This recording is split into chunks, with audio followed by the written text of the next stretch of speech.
It was a little bit difficult at first because I was very nervous. I was very ordinary. I didn't feel very well, and I was tense. I wanted this album to be different and energetic. It's mystical to get to sing with him. I've been singing with him since I was so young. That for it to happen in real life has been just transformative. I grew up in fear of my mum and my dad and being hit and smacked and stuff like that. And I said to David when we were having Zachary, I said, I'd never want my kids to grow up in fear. I never want them to be afraid of us. Are you pregnant, Mic. Just had a baby, yeah. You just had a baby? Yeah, just literally I've had it a year now. I had one 2 weeks ago. I know you did. Yeah. Yeah. How's your baby doing? She's doing fantastic. Isn't it the best thing in the world? It's just amazing. It just, you can't even think of anything else, right? It's just heaven beyond belief. The most tiring. Yeah. How many have you got now? One? My first, yeah. And you're first? Yes. She's got two, I've got two. We got 2 girls. He's got 2 boys. We both have an Elijah. And that wasn't, you didn't know about that before. So just clear in the back of this shot. You're still supporting Manchester United? Yeah.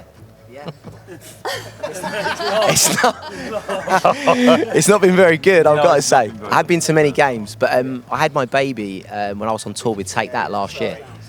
So literally I was on tour with Take That and my baby literally came during the tour. Yeah, He's a big singer, isn't he? Yeah. Not as big as you two, but Mark's a big heartthrob. Guys, good to see you. Nice to see you. Good to see you guys. We can't start without saying happy birthday, Elton.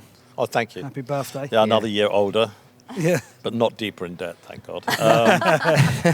But yes, thank you very much. We had a great day yesterday. We had lunch with Brandi and Catherine, her wife, and the band, and it was fantastic. my wife's biggest claim to fame is not the fact that she's married to me. She actually shares the same birthday as you. But Anna Aretha Franklin's it used to be. Oh, wow. Oh, the day. Yeah, Okay. Sarah Jessica Parker. There's a lot on the 25th. It's the first day of the Roman calendar. It was the first, 25th of March was the first day of the Roman calendar. And it's also Lady Day. Oh, nice. I've never seen more flowers in one place than are in your home right now. Yeah, it looks like a funeral column. So what did you get Elton, Brandi? I got him an angel wing, like a medallion on a lavender chain, and it's really. I'm going to wear it tonight. Oh, Wow. amazing. Yeah.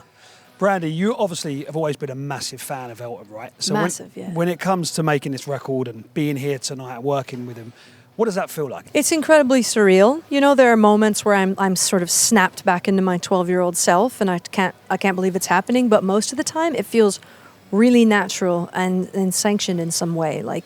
It's mystical to get to sing with him. I've been singing with him since I was so young. That for it to happen in real life has been just transformative. And you have the same taste in baby names because you both got a baby called Elijah. Yeah. Did you find quite quickly you had the same taste in music as well? We have really similar taste in music. He turns me on to stuff all the time. He hips me to music. He's been hipping me to music for like 20 years and always trying to get me to not reach behind me toward what's been made, but reach ahead of me toward what's being made, which has really been inspiring. Look forward, not back. Yeah. And how did this come about? How did this collaboration? Because as artists, you always think, I'd love to do an album with someone, but actually to make this happen. It was my idea. His idea. Because I've never done a collaboration album before as solo. With Leon Russell I did, yes, because he was my idol. She was my idol.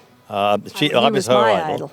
But having heard her voice and heard her records, the only person I would ever want to do an album with was her. She's phenomenal. Wow. Not very well known in Britain yet, but she's very well known in America, and that's how I found her and saw her and listened to her records and her songs.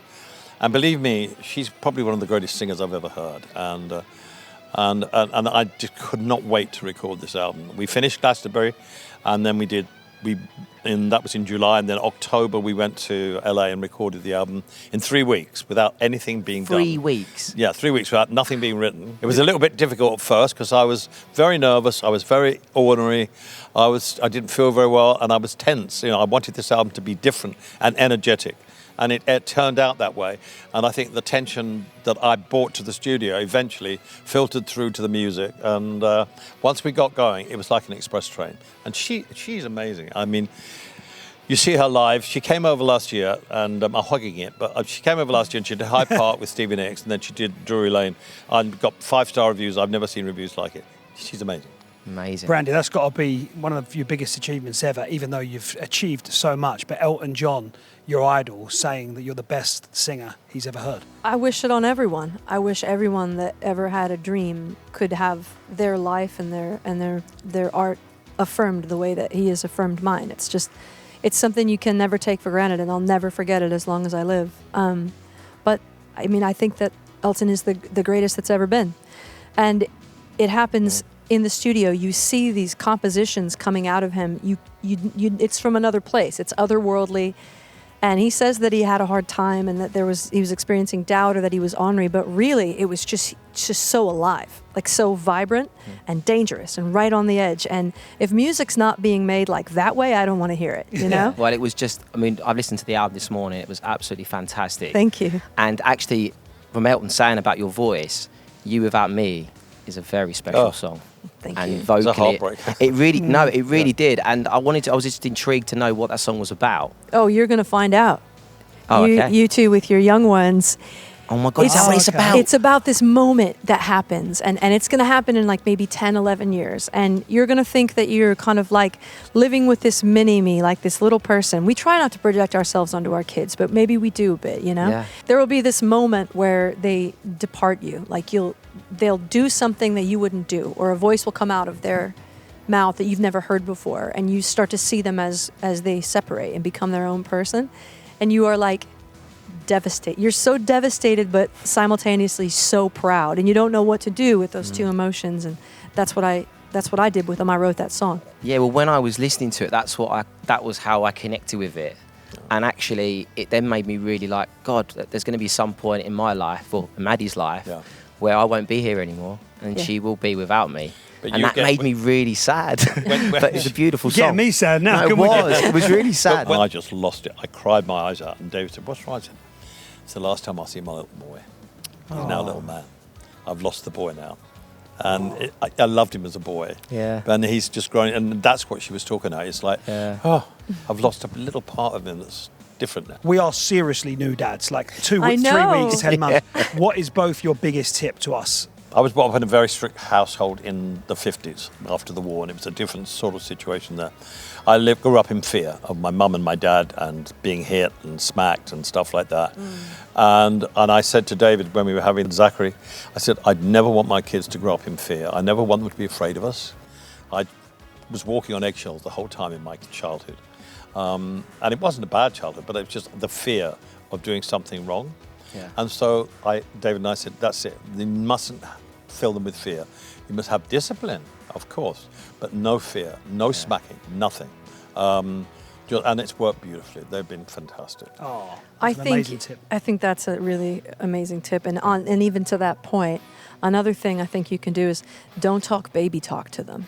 Like, just talk to them like they're little adults, you know, so they can feel that they can express themselves freely. I like that. You better stop right now, because every video he sends me, he's going, Googling and boogling. All the time. Okay, I need to change that. Starting at 3, don't talk baby talk. Then. You can get Tomorrow. away with it for a few years, and get them outdoors. Okay, Get them outdoors. definitely. Oh, I Fresh air. did that first when they were young, when they couldn't talk. But once they started to talk, no, it was talk like an adult. Yeah. We took them everywhere, so they grew up with adults, and they. Yeah, but when they were born, of course, I can't help it. It's a little face.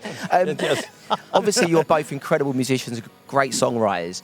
Do you think your kids will follow in your footsteps? Mine won't, I don't think. They don't seem to be as interested in music as I am. I don't know if that's a shame or not. I haven't really got my head around it, but I think they've seen me work so hard, and they've seen it be a job for me, that they don't really see it as a pastime or an expression of self. They're really into sports. Yeah, mine are into sport. Zachary is not as much into music as my younger one is, but they both love rap music. They know the songs or lyrics to every rap song out there. Do they know, like, the magnitude of both your kids? Do they know the magnitude of what you both do, or do they not really care? They're like just They so know the used to it? magnitude of him. I honestly think they do, to be honest with you. I think they have an idea. And of course, Dodger Stadium and Glastonbury, Yeah. but it's water off a duck's back. I don't bring that home. No. Yeah. I'm dad at home. I'm not Elton. Yeah. And That's a obviously- good tip right there. Yeah. Yeah. And obviously, it's a Saturday breakfast. Before we go, what do you guys do for breakfast on a Saturday? If I'm with Elton, which I often am, I am drinking 2 cappuccinos and eating a plate of hot cross buns covered in honey. This is really boring. Boiled egg whites and pomegranates. Oh, sounds nice. nice. There you go. Pomegranates with egg, nice. And a coffee. Giving me dirty looks about Yeah. my hot cross buns. Guys, thank you so much. The album is incredible. Tonight is going to be amazing. And you are Thank both you guys. legends, It's lovely and we to love see you. you. And Thank thank you. you for Heart Radio for being so supportive. Always. Thank you. What a fun interview. Yeah. That was fun. It's so Thank you great very to much. see you. You too, Olly. Bless Real you. honour. All right. Congratulations. And you. Take care. This is